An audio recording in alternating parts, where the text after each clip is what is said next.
When tissues are inflamed and irritated, they usually regenerate by cell division and laying down new protein. Tissues are mostly cells and protein after all. Now, each time a cell divides, there is a chance that something will go wrong. A mistake can happen and a normal gene can mutate. If this happens with genes involved in cell replication itself, then you might have a cell that continues to divide out of control.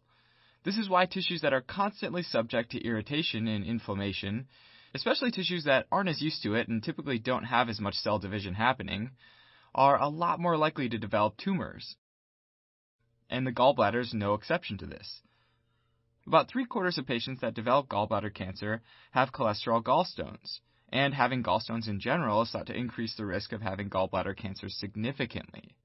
Why is that, though?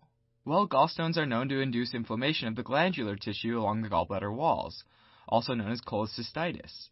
Over time, this constant state of inflammation and cell turnover increases the risk of genetic mistakes and mutations, potentially leading to carcinogenesis or cancer formation. If these cells do become carcinogenic, they proliferate and start forming a mass of these defective tumor cells in the glandular tissue of the gallbladder, which is why we can call it gallbladder adenocarcinoma, or cancer of the glandular tissue. With chronic inflammation of the gallbladder, the risk for carcinogenesis increases more and more over time, and that chronic inflammation leads to calcification and fibrosis, a condition known as porcelain gallbladder. Porcelain gallbladder is actually such a high risk factor for gallbladder cancer that patients are immediately referred for cholecystectomy, removal of the gallbladder, as the risk for progressing to gallbladder cancer is as high as 50% at that point. Although chronic inflammation is one of the biggest links to gallbladder cancer, it's not the only link.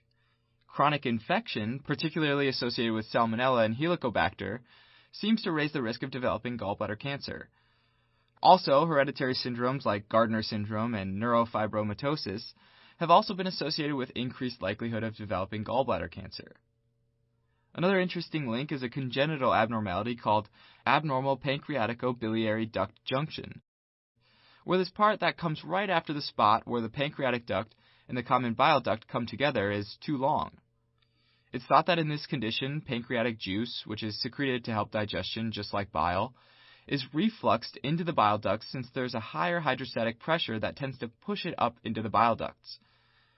Pancreatic juices getting into the bile ducts starts to change the composition of bile, possibly through reactions with the pancreatic enzymes in the pancreatic juice, but also possibly just from the pancreatic juices themselves being corrosive to the lining of the gallbladder.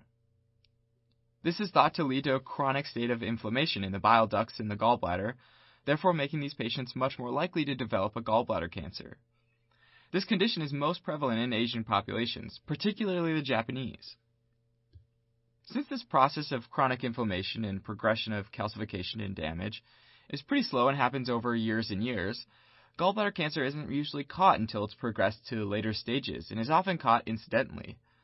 The most common case being elderly women presenting with apparent cholecystitis, often where the tumor has metastasized and invaded the neighboring liver tissue or porta hepatis, which yields a very poor survival rate. Surgical removal of the gallbladder is typically the go-to treatment, possibly with radiation therapy, but since this condition is so rare, the effectiveness of radiation therapy is relatively unclear.